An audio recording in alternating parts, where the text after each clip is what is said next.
Feeling better, Steve? Much better. Great to know from our last chat that you've got us covered. Perfect. Let's get into some specifics now on the data required for e-filing, where that data might reside in your organization, and how we get it into my platform. Let's dig in. There's data about your organization, data about your products, data about the vendors and factories you import from, purchase order data, test lab data, and test result data. Your organization is known to the Consumer Product Safety Commission as a certifier. We'll have address and contact information in my platform from the data you enter when establishing your account. We only need basic information about your products. We recommend using UPCs since they are universal, but you can also use SKUs and model numbers. We'll need the product description, and we'll also need to know if it's a children's product.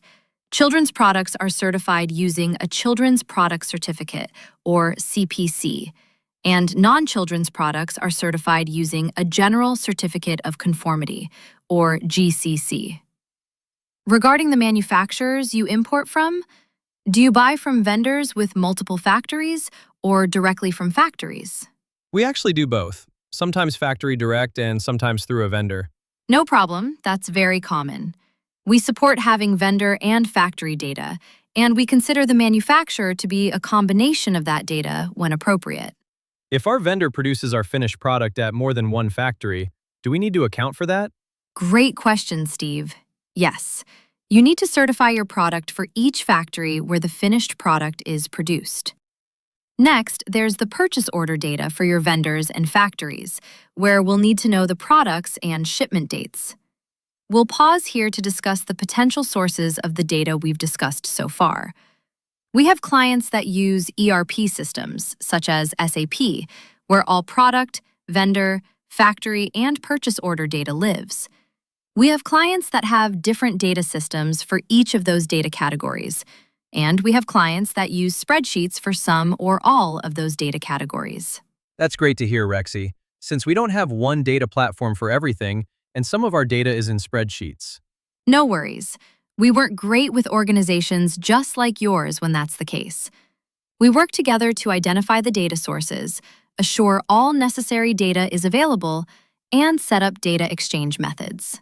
What is the best way for you to get our data? There's no one best way, but a variety of ways. What matters is that we automate the receipt of your data as much as possible. From APIs to XML files to spreadsheets, we handle it all, depending upon your needs and your internal capabilities. For our clients that do not have the ability to fully automate data exchange with us, spreadsheet uploads in the form of CSV files work great. You can upload the files yourself, or you can provide them to us on our SFTP site for us to automatically upload. Wonderful. So once we confirm the location of all the data you need, worst case, we can get that data to you in the form of CSV files. Best case, full data exchange automation. Both sound efficient. Yes, very efficient, and it helps to assure data accuracy. We also provide our clients with the ability to manually enter and update this data when necessary. Regarding test lab data, not the test result data, but the data about the lab itself, that depends on whether or not the lab is CPSC certified.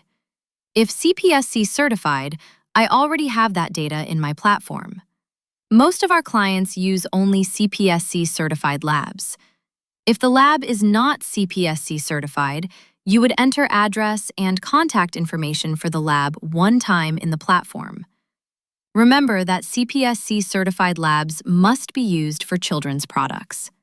So vendor, factory, product, and lab data is reused, not entered each time we test and certify a product.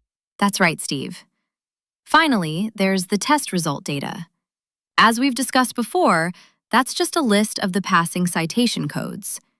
These codes are short character strings that refer to CPSC required testing for certifying the type of product being tested. And we talked last time how the citation codes can be submitted to you by the lab if we're filing full PGA message sets, or to the product registry by the lab if we're filing reference PGA message sets. Exactly right, Steve. Now you've got the full picture of the data and the overall e-filing process. Next time, we'll talk in detail about lab testing, including how lab testing is initiated and tracked.